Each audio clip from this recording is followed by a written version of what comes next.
So today I'm going to talk about why my tech layoff was probably one of the best things that has happened to me. I started as a software QA engineer in 2019 at a medium-sized company where I wrote end-to-end tests for web software. When I got laid off in 2023, I had never felt so devastated and so relieved at the same time. While the following months were incredibly difficult, I grew tremendously as both an engineer and a human. So let me explain. Firstly, the layoff saved my mental health. Now, there were two factors here. The first being that I was a QA engineer doing DevOps work and development work at the same time. I felt like I was behind constantly. It was always stressful. There was something I wasn't able to do, and it weighed down upon me a lot. In addition to that, my coworkers and I had a growing sense that the company just didn't have any sort of direction. This put me in a place where I stopped taking opportunities to grow in my job. I stopped caring, and yet I was also really stressed. In the end, the layoff felt horrible. And then minutes later, no joke, I felt immeasurable relief. It didn't occur to me how much that the job was taking a toll on my mental health. So the next thing that the layoff did was get me out of my comfort zone. There were two things that I really held on to after thinking about it. The first was that the world is a cruel and uncaring place. And the second is that there are plenty of sweatlords trying to find jobs just like me. I framed it like this. I would have to become a sweatlord and document it. Think of all the scariest and sweatiest things that people do to get jobs. I told myself I had to become the embodiment of that. I accepted that one of two things would happen. First, I could just get a job, and that's a huge win. Or I don't get a job. But if anyone ever dared ask me, why the heck don't you have a job?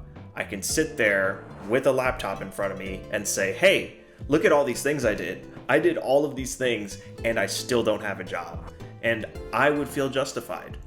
So knowing what I just mentioned, I tried a ton of things. And I'm just going to read off of this list here. First, I looked for jobs, of course. I learned the Django framework. I learned Rust. I wrote blog posts. I joined a code jam. I did recordings of myself doing leet code problems. I went to a programming meetup. I did pixel art. I paid for interview and resume prep consulting.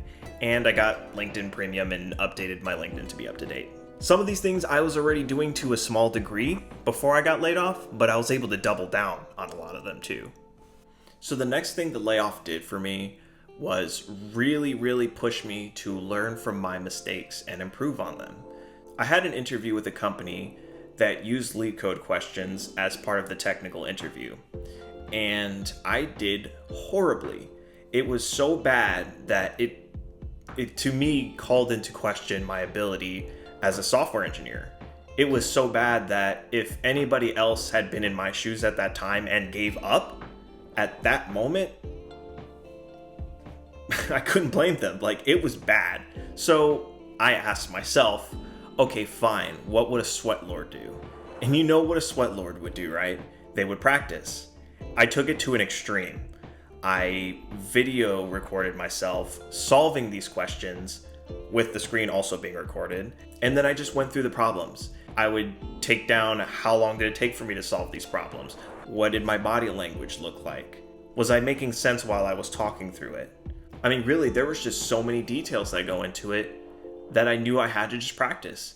There's so many different things that I needed to get right. Thankfully, I did not have to do another leet code interview after that one, but damn it, I had an ace up my sleeve if somebody were to come up to me with those questions again.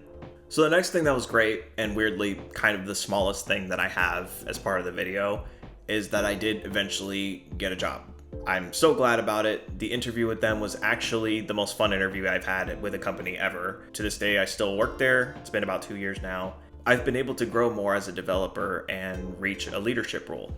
So here's my advice to you as somebody who might be potentially getting laid off soon or has been laid off or somewhere in between. Firstly, while I did accomplish a lot at the time, it was not sunshine and rainbows. It was really tough. There was tons of self-doubt. There was tons of, oh my gosh, why am I even doing this? Is there even a point?